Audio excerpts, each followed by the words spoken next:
selamat pagi.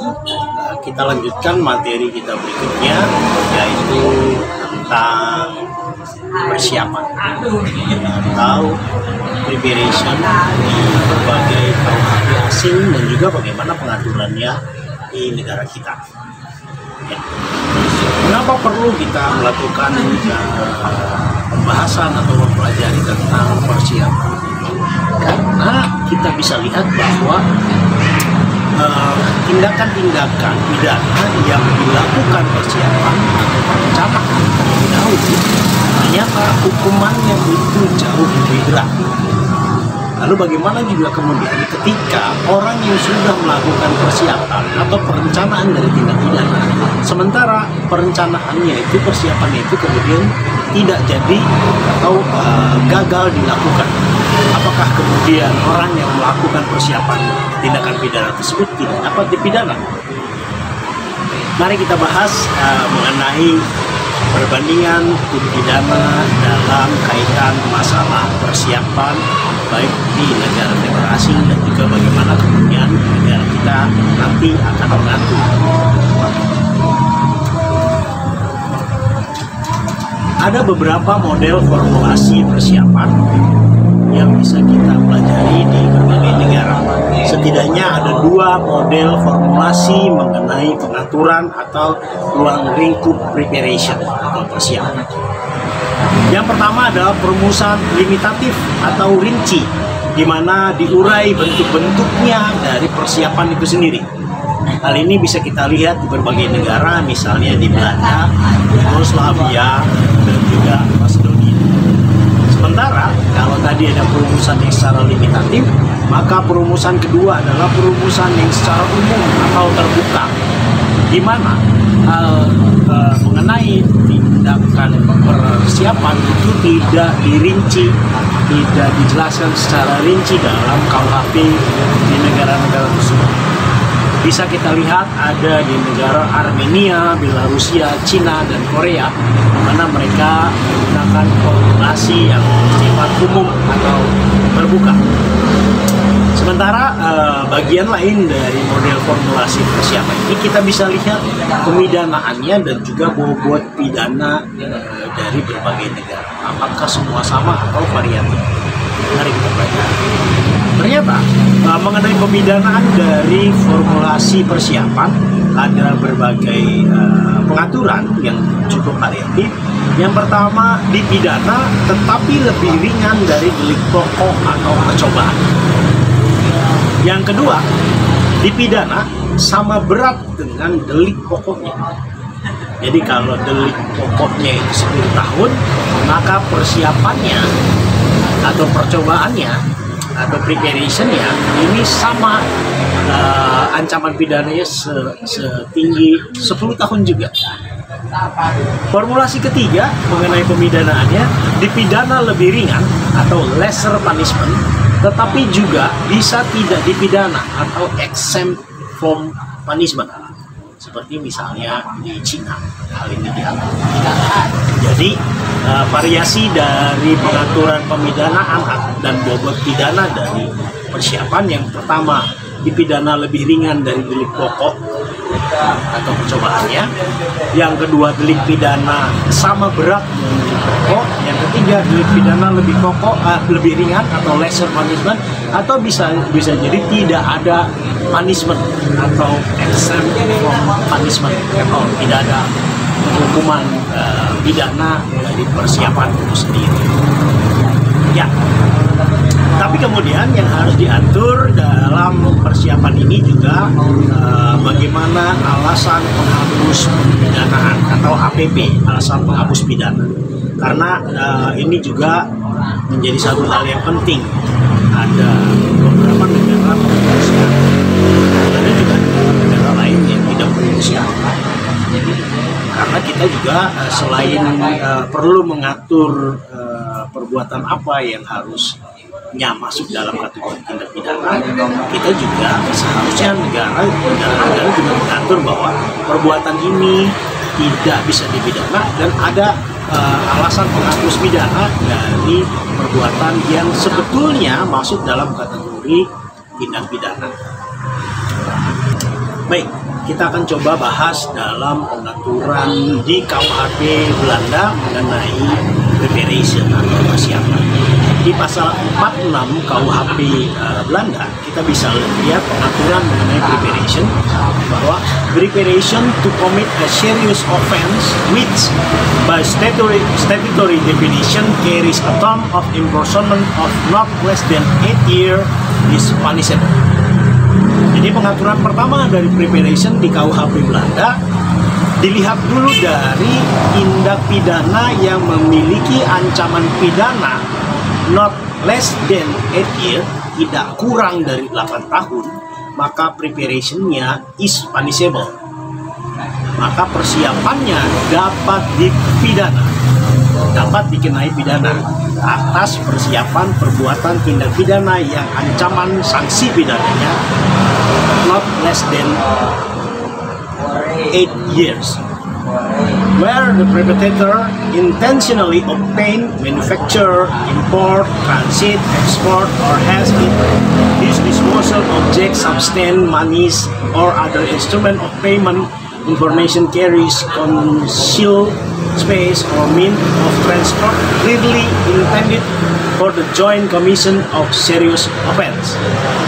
Jadi berbagai hal-hal yang berkaitan untuk persiapan itu diantaranya adalah where the perpetrator intentionally obtain, di mana pelaku ini secara sengaja memuat dari barang-barang, memindahkan, mengatur, apalagi tadi ya, objeknya, substansinya, bahkan uang atau benda, barang, sistem pembayaran lainnya, bahkan informasi dan lain sebagainya yang itu jelas-jelas clearly intended, jelas-jelas ditujukan untuk Joint Commission of Serious Offense, untuk melakukan tindak pidana serius.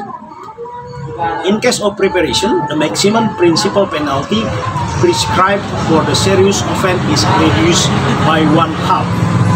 In case of preparation, dalam hal pengaturan tentang persiapan, the maximum principal penalty, maksimum penghukuman atau sanksi pidana maksimumnya prescribed for the serious offense is reduced by 1/2.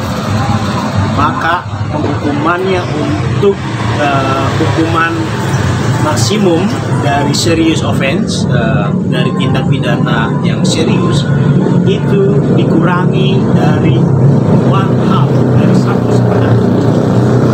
Kalau masuk dalam kategori serious offense, pengaturan dari hukum pidananya itu dikurangi dari 1/2.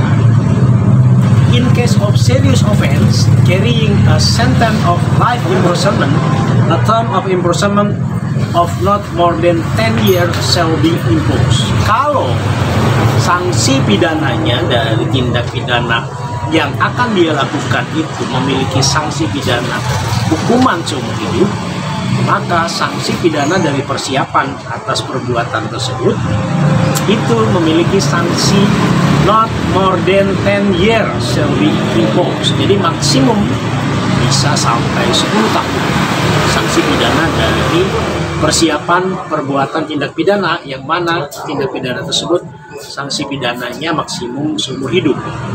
Persiapannya dapat dikenai hukuman pidana maksimum 10 tahun.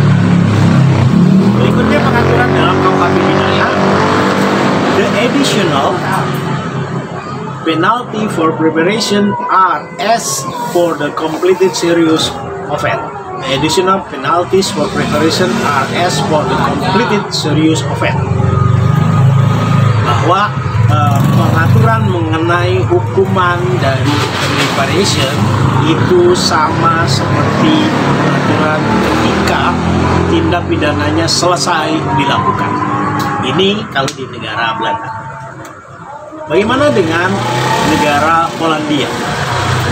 Di negara Polandia bisa kita lihat di pengaturannya di pasal 14 bahwa preparation occur when the perpetrator with the purposes of committing of an offense acquire or make ready the means, collect information or draw up a plan of action or undertake other similar action intended to create condition for the undertaking of an act directly aimed toward the accomplishment or enters into the agreement with another person for the purposes of committing of an offense. Yang kedua, preparation for an offense is subject to a penalty only when the law so provide. Jadi bisa kita pahami bahwa pengaturan dalam KUHP Polandia setidaknya ada dua pengaturan secara umum. Yang pertama, setidaknya di negara tersebut diatur bahwa tindak pidana, persiapan tindak pidana harus sudah diatur terlebih dahulu oleh undang-undang sehingga dia bisa dipidana. Baik, kita akan bahas mengenai preparation di KUHP Polandia. Pasal 14 mengatur bahwa preparation occur when the perpetrator with the purposes of committing of an offense acquire or makes ready the means.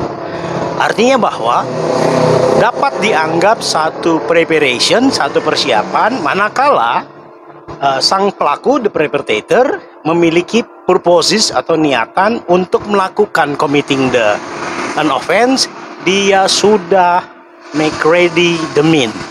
Dia sudah mempersiapkan alat-alatnya, means, or collect information atau sudah mengumpulkan informasi, or draw up a plan atau merancang menggambar satu rencana, or undertake other similar action atau melakukan tindakan-tindakan serupa intended to create condition yang tujuannya untuk menciptakan satu kondisi sebagaimana dia melakukan tindak pidana kejahatan yang akan dia perkirakan, akan dia lakukan. Jadi dapat dikatakan preparation ketika pelaku sudah mempersiapkan alat-alatnya, mengumpulkan informasi, merancang satu rencana perbuatan dan lain sebagainya. Di dalam KUHP Polandia ini dapat dikenai tindak pidana. Tetapi kemudian KUHP pidana Polandia di pasal 41 ayat 2-nya mengatur lebih rinci bahwa preparation of an offense, persiapan dari tindak pidana ini merupakan atau dapat dikenai penalti, dapat dikenai sanksi pidana only when the law so provide, ketika sudah diatur dalam undang-undang. Jadi masih dalam berprinsip asas legalitas. Suatu perbuatan persiapan tindak pidana dapat dikenai sanksi pidana ketika sudah diatur oleh undang-undang itu sendiri. Sementara pengaturan di pasal 15 di KUHP Polandia, one shall not be subject of a penalty for preparation. Seseorang tidak dapat dikenai atau dianggap sebagai dikenai penalti atau tindak pidana dari persiapan who voluntarily has abandoned them, yang dia dengan sukarela mengabaikannya in a particular by destroying the prepared means, dengan cara yang sedemikian rupa dia menghancurkan alat-alat yang sudah disiapkan, or by preventing the possibility of them being used in future, atau dengan mencegah agar tidak ada kemungkinan yang akan digunakan kembali alat-alat tersebut di masa yang akan datang. Jadi seseorang tidak dapat dikenai sebagai pelaku tindak pidana persiapan manakala dia sudah secara sadar kemudian voluntary abandon, meninggalkan secara sukarela, mencuekkan gitu, dan juga dia merusak alat-alat yang sekiranya akan digunakan untuk melakukan tindak pidana tersebut. Bahkan dia juga tidak dapat dikenai hukuman ketika dia sudah bisa mencegah untuk digunakannya alat-alat tersebut, persiapan tersebut di masa yang akan datang, sehingga tidak dapat lagi digunakan. Demikian pengaturan di KUHP Polandia. Bagaimana pengaturan di negara kita akan pelajari nanti.